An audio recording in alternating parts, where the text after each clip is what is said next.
Multiple Launch Rocket System merupakan alutsista yang dapat membawa banyak roket di sebuah platform dan menembakkannya pada target dari jarak tertentu. Dalam sejarahnya, doktrin ini sudah ada sejak 11 tahun Masehi di daratan Cina pada pemerintahan dinasti Song. Hanya saja pada saat itu mereka masih menggunakan tombak api dengan peluncur berbentuk busur. Militer Cina juga mengembangkan senjata tersebut dengan mengkombinasikan bubuk mesiu yang dapat menembakkan ratusan anak panah secara simultan. Seiring perkembangan teknologinya, terdapat beberapa evolusi dari senjata peluncur roket ini. Mulai dari Hwaja dari Korea pada saat dinasti Joseon, hingga peluncur roket modern pertama BM-13 Katyusha yang digunakan oleh Uni Soviet untuk melawan pasukan Jerman dalam Perang Dunia Kedua. Setelah Perang Dunia Kedua selesai, teknologi MLRS juga melaju cukup pesat hingga menghasilkan berbagai macam MLRS canggih. Dan salah satunya adalah HIMARS. Dalam video ini kami akan membahas mengenai HIMARS. Fitur apa saja yang terdapat pada MLRS ini? Lalu siapa saja operator dari alutsista ini? Dan apakah TNI Angkatan Darat berminat untuk mengakuisisi HIMARS di masa depan? Mari kita simak bersama-sama. M142 HIMARS merupakan alutsista peluncur roket balistik buatan Lockheed Martin, Amerika Serikat. Alutsista ini pertama kali dikembangkan pada tahun 90-an untuk US Army. Sistem peluncur roket ini menggunakan platform truk M1140 yang merupakan bagian dari FMTV. HIMARS sendiri merupakan versi ringan dari M270 MLRS. Desain dan konfigurasi ini dilakukan agar dapat mempermudah mobilisasi HIMARS menggunakan aset transportasi udara seperti C-130J Super Hercules. HIMARS sendiri juga telah menunjukkan keganasannya di beberapa medan pertempuran, mulai dari Afghanistan, Irak, dan Suriah. Dari beberapa pertempuran tersebut, HIMARS menjalankan misinya dengan sangat baik.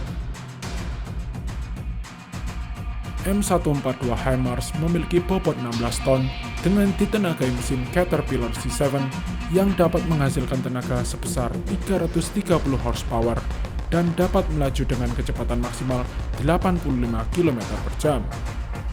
Kendaraan ini dioperasikan oleh 3 kru, yang terdiri dari driver, gunner, dan section chief yang bertanggung jawab untuk melaksanakan misi untuk menghancurkan sasarannya.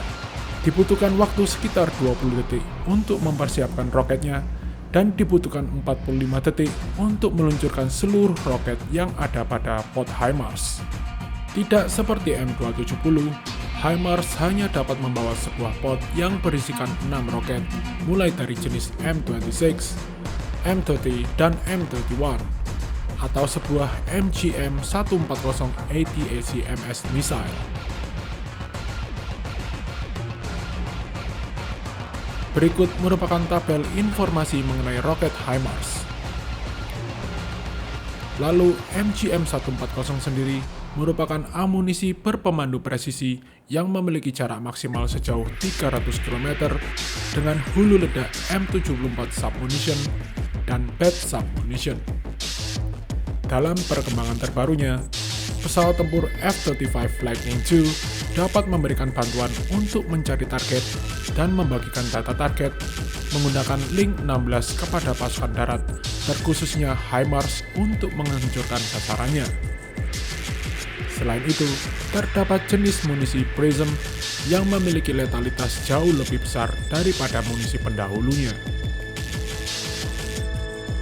Dalam pemasaran internasionalnya, hanya terdapat beberapa negara yang menggunakan HIMARS, mulai dari Yordania, Uni Emirat Arab, Romania, dan Singapura. Perlu diketahui, saat TNI AD berencana untuk mengakuisisi alutsista MLRS, HIMARS merupakan salah satu kandidat di samping Astros. Akan tetapi sangat disayangkan, permintaan TNI AD ditolak oleh Kongres Amerika. sehingga TNI AD menjatuhkan pilihannya kepada Astros dari Avibras Brazil. Lalu bagaimana dengan Indonesia sendiri?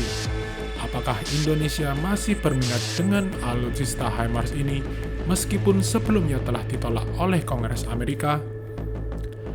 Pada latihan gabungan Garuda Shield 2021 yang diselenggarakan pada Agustus lalu, US Army membawa HIMARS untuk dapat diperkenalkan pada TNI AD termasuk Jenderal Andika Perkasa. Dalam latihan tersebut, HIMARS juga latihan bersama dengan Astros milik Yon Armet. Jenderal Andika Perkasa juga menyempatkan diri untuk menginspeksi persenjataan berat milik US Army, terutama HIMARS. Dan Kasat sempat mengatakan bahwa we gotta be open-minded, learning as much as possible.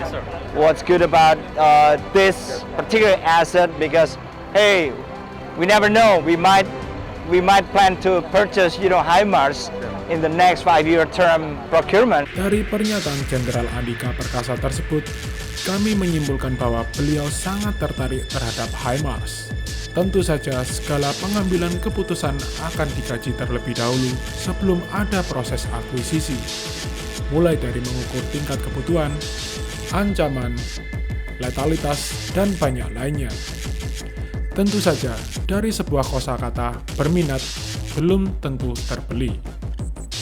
Bila mana HIMARS jadi dibeli, sudah dipastikan TNI AD harus mempersiapkan segala macam kebutuhan suku cadang, amunisi, dan peralatan pendukung lainnya. Perlu diketahui bahwa anggaran untuk perawatan alutsista sangatlah terbatas, sehingga TNI AD beserta pengambil kebijakan harus mengambil keputusan yang sangat tepat. Jadi bagaimana menurut pendapat Anda mengenai alutsista HIMARS ini? Setujukah kalian bila mana TNI AD mengakuisisi HIMARS di masa depan? Berikan pendapat Anda di kolom komentar. Terima kasih sudah menonton, dan sampai jumpa di video berikutnya.